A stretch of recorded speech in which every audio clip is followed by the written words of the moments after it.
우리 2월 설교 시리즈 주제를 큰 소리로 다 같이 읽어보겠습니다. 우리는 누구인가? 먼저 읽어볼까요? 우리는 누구인가? 우리는 누구인가? 정체성에 대한 말씀이었습니다. 첫째 주는요, 무엇을 선포했죠? 예수님을 그리스도로 고백하는 믿음의 공동체. 여러분, 사실 첫 번째, 두 번째, 세 번째가 있는데요. 몇 번째가 가장 중요하다고요? 첫 번째가 가장 중요합니다. 물론 열방을 섬겨야 되죠.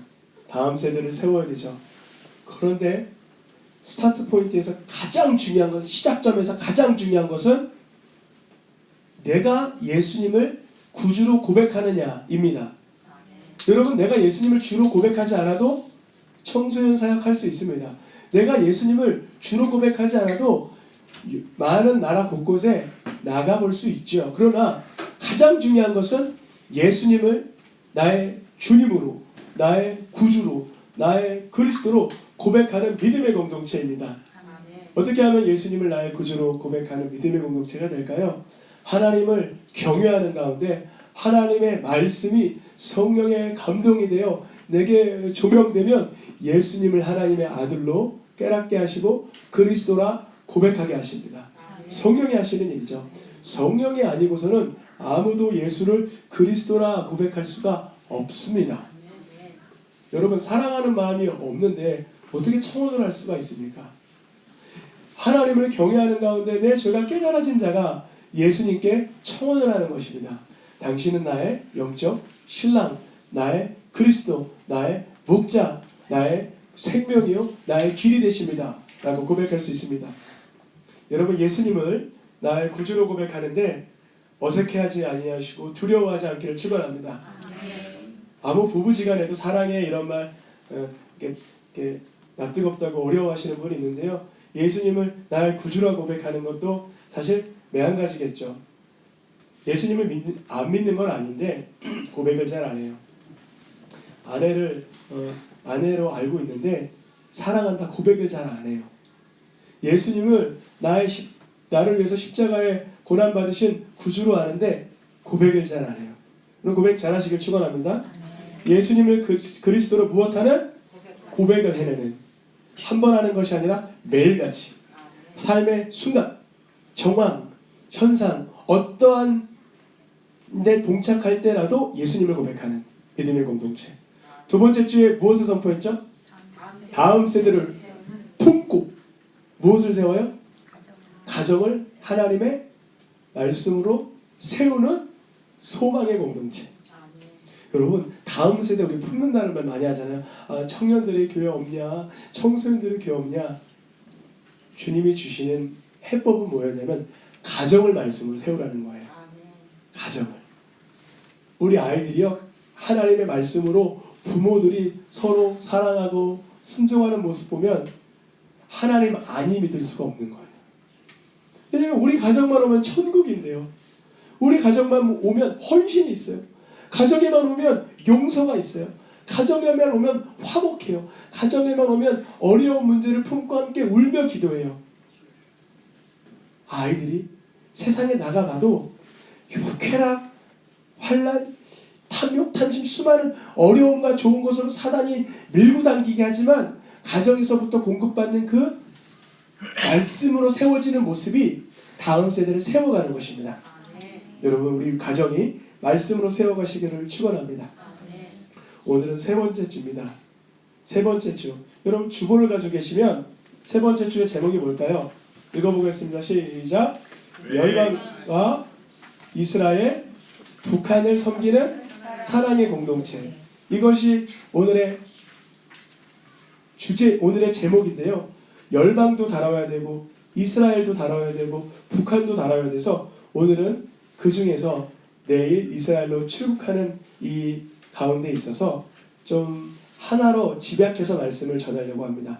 오늘의 말씀의 제목을 읽어보겠습니다. 시작. 파란 글씨만 읽으면 됩니다. 하단에 시작. 왜 이스라엘을 사랑해야 하나.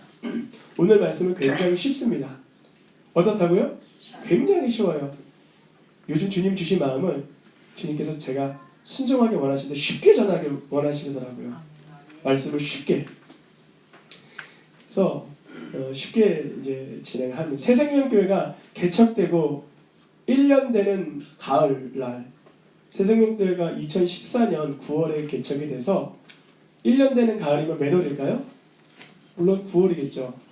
그래서 권사님들하고 청년들하고 함께 전도 일정을 짜는 가운데, 기도하는 가운데 어느 나라를 가라는 감동을 주셨냐면 영국을 가라는 감동을 주셨어요. 너무 놀랍죠? 누가 물어봐요. 아, 영국을 그때 왜 갔다 온 거야? 아, 기도하는데 감동을 주셨어. 가서 복음 전하라고. 그런데 유럽에, 영국에 가고자 하는 마음을 주셔서 유럽, 그때 2015년에 한참 유럽 교회 몰락에 대해서 많이들 이슈가 됐던 때였어요. 그래서 영국에 다녀왔는데 또 다른 성과를 하나 주셨어요. 그게 뭘까요?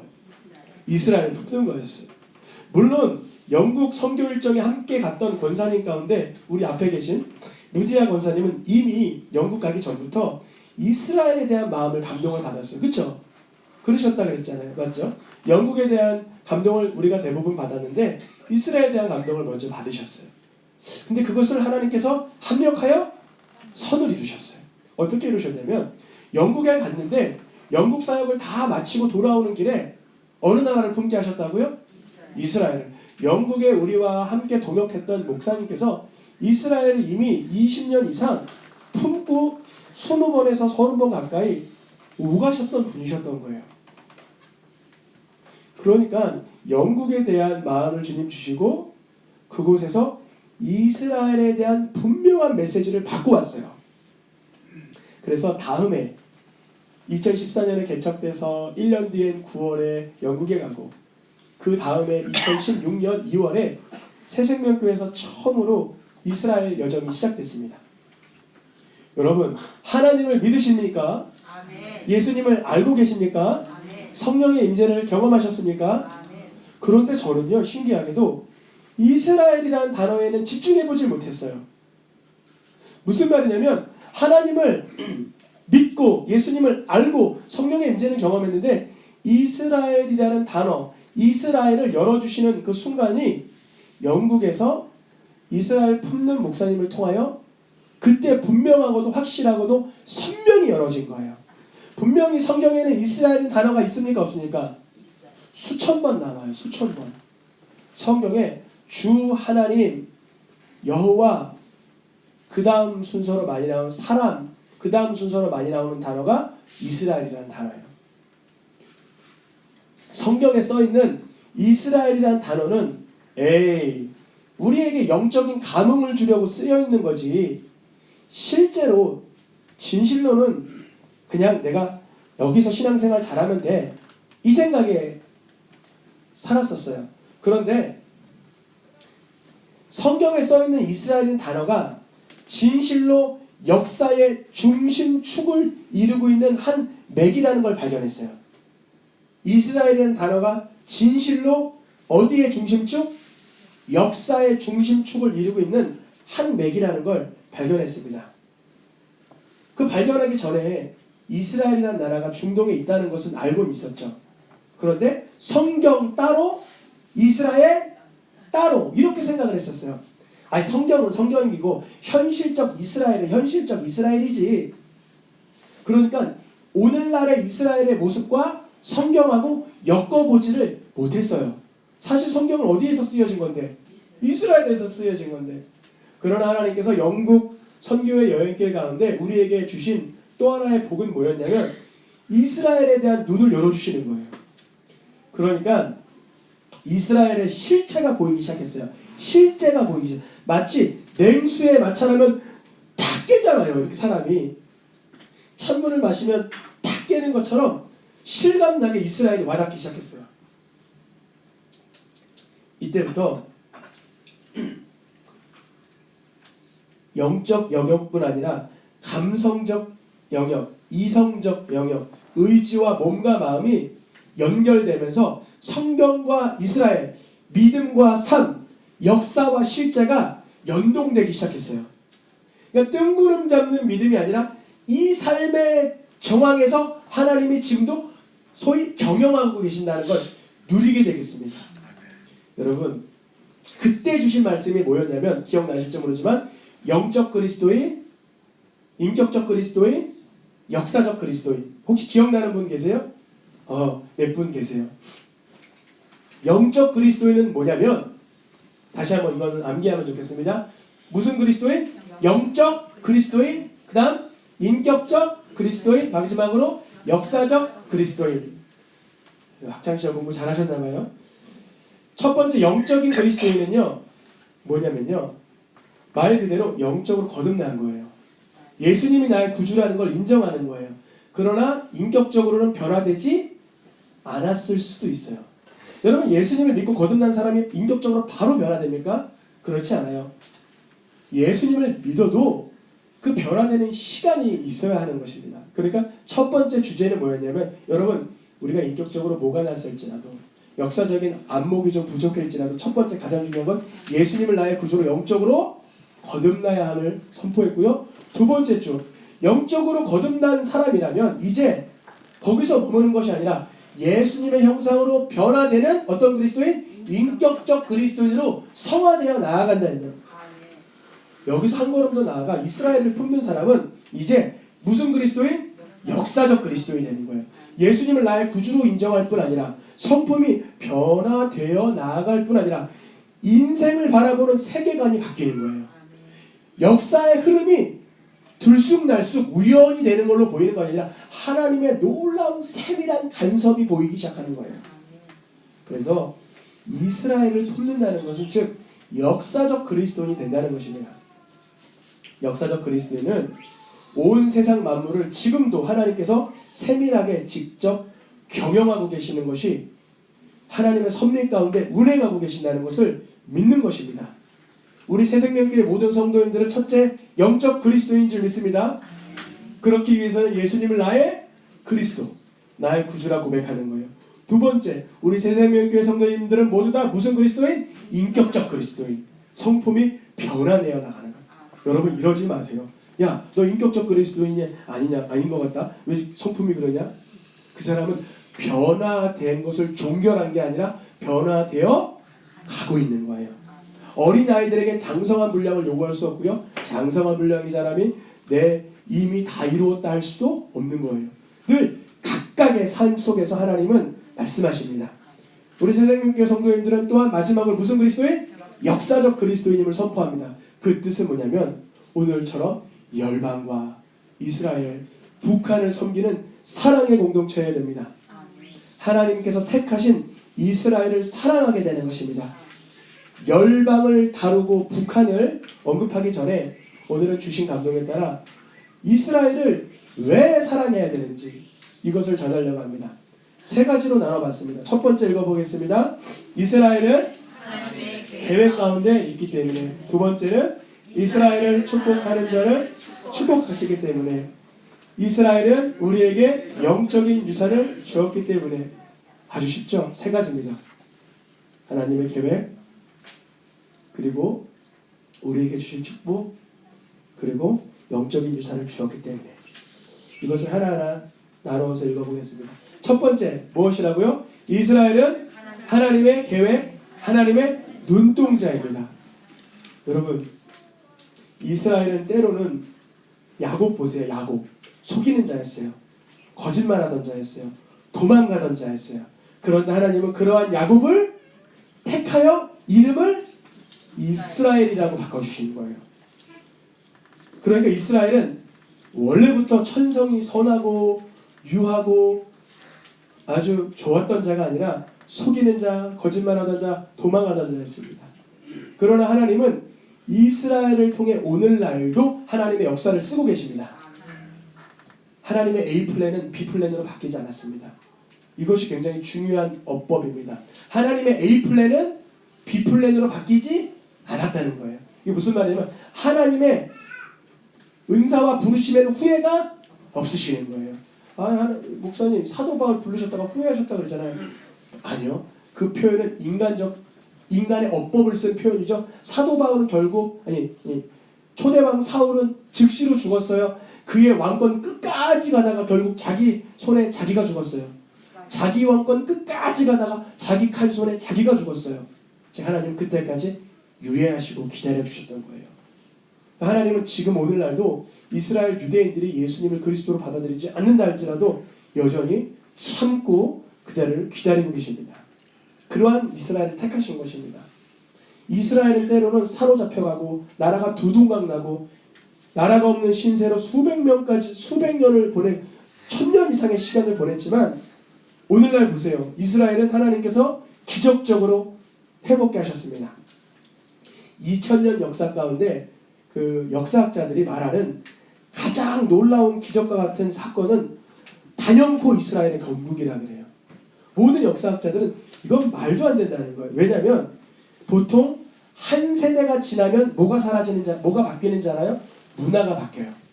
두 세대가 지나면 인종의 고용성이 사라져요. 제 조카들이 지금 독일에 가 있고 미국에 가 있는데요. 미국에 가 있는 애가요 이렇게 말해요. 혀가 이미 어떻게 됐어요? 이래요.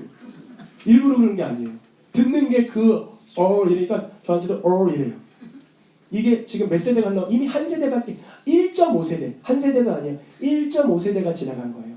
근데 두 세대가 지나면 세 세대가 지나면 사실은 문화는 당연히 없어지고요. 그 아시아 인종의 독특성도 사라진다는 거예요. 근데 이스라엘은요, 몇 년? 1800년, 1900년을 전 세계 떠돌이 생활을 했어요. 그런데 신기한 것은 2000년 역사 가운데 세계를 곳곳 돌아다니면서도 인종의 고유성뿐 아니라 문화도 그대로 고수하고 있어요. 너무 놀라운 거예요. 그게 왜 그럴까요? 그들의 정신을 붙들고 있던 건 성경이었던 거예요. 그들은 분명 구약밖에 인정하지 않고 신약을 인정하지 않아요.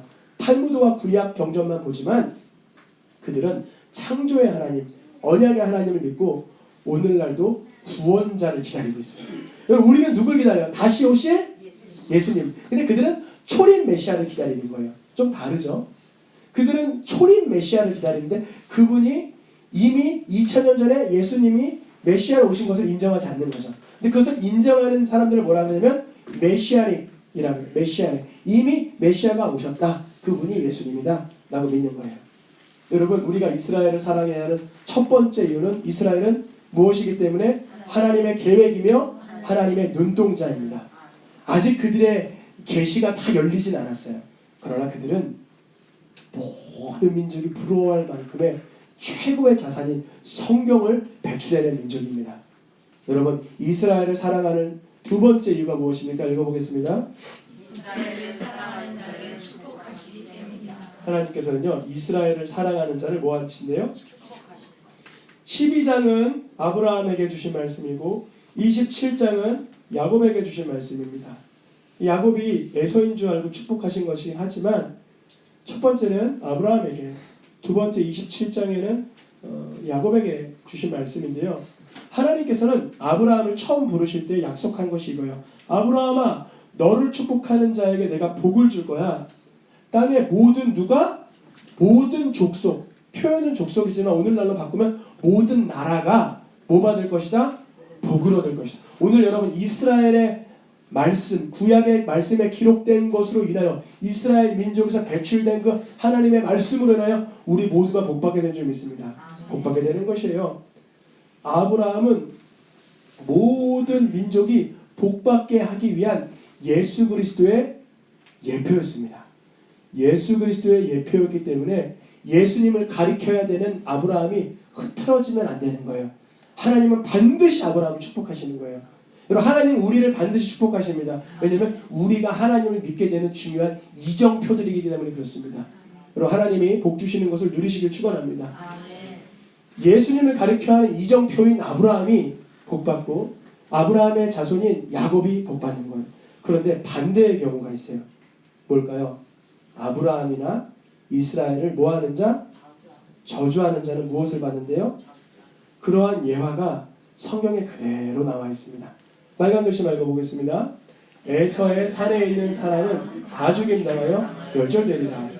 야곱에게 행한 포악으로 말미암아 부끄러움을 당하고 영원히 멸절되리라. 오바댜 말씀은 한 장밖에 없어요. 여러분, 오바댜 말씀이 언제 주어진 말씀이냐면요, 사실은 이스라엘이 하나님 앞에 끔찍히 죄범할 때 주신 말씀이에요. 그런데 놀라운 것은 이스라엘이 하나님 앞에 죄범하고 있는데 하나님은 오바댜를 통해서 이스라엘을 책망하시는 것이 아니라 이스라엘을 삿대질하고 이스라엘을 정죄하고 이스라엘에게 너 잘됐다라고 말하고 있는 에서를 징벌하시는 거예요. 너무 놀라운 말씀이에요. 너무 이상한 말씀이에요. 잘 보세요. 내 아이가 이게 잘못했어요. 근데 혼내려고 하는데 옆집 아이가 겁봐라, 내가 너 아빠한테 혼난다 그랬지, 내가 너 그렇게 하지 말라고 해, 쌤통이다, 너 잘됐다. 그러면 이 아빠의 마음이 내 자식에다 쏟아지는 마음에 이 아이가 하는 행동이 곱게 보일까요? 절대 안 곱게. 너는 누군데 이렇게 옆에서 그렇게 참견이냐? 하나님께서 분명히 이스라엘을 지금 다그치시고 책망하시고 또 다른 선지자들을 보내고 계신 건 맞지만 오바댜를 통해서 주신 말씀은 에서의 산에 있는 사람은 다 죽임당할 거야. 왜냐? 너는 너 형제 야곱에게 포악을 행했잖아. 너 이방인들이 이스라엘의 제물을 빼갖고 외국인들이 예루살렘 성문을 들어가서 제비 뽑는 날에 너도 그들처럼 옆에서 조롱하고 있었잖아 하면서 혼내주시는 거예요. 여러분, 이스라엘을 저주하는 나라, 축복하는 나라 두 나라로 나누어집니다. 오늘날 이스라엘을 저주하는 나라가 어딜까요? 중동의 그러니까 이슬람을 믿는 무슬림 국가들은 수많은 이스라엘 향한 공격을 합니다. 근데 그네들 나라가 지금 형편이 어떻습니까? 말도 아니에요. 정말 민생들은요, 그러니까 국민들은요, 그 삶의 형편이 너무나 말도 아니에요. 여러분, 지금 난민들이 다 어디에서 나온 거예요? 중동에서 나온 거예요. 난민을 배출하는 국가가 돼버리는 거예요. 얼마나 끔찍합니까? 도리어 이스라엘을 축복하는 나라, 그의 나라를 불쌍히 여기고 긍휼히 여기고 감사히 여기는 나라는 복받은 나라가 되는 것입니다. 마지막으로 읽어보겠습니다. 시작. 영적인 것을 나누어 주었으니 이스라엘을 사랑합니다. 우리에게 무엇을 나눠줬다고요? 영적인 것. 파란 글씨만 읽어보겠습니다. 만일 이방인들이 그들의 영적인 것을 나눠 가졌으면 육적인 것으로 그들을 섬기는 것이 마땅하니라. 아멘.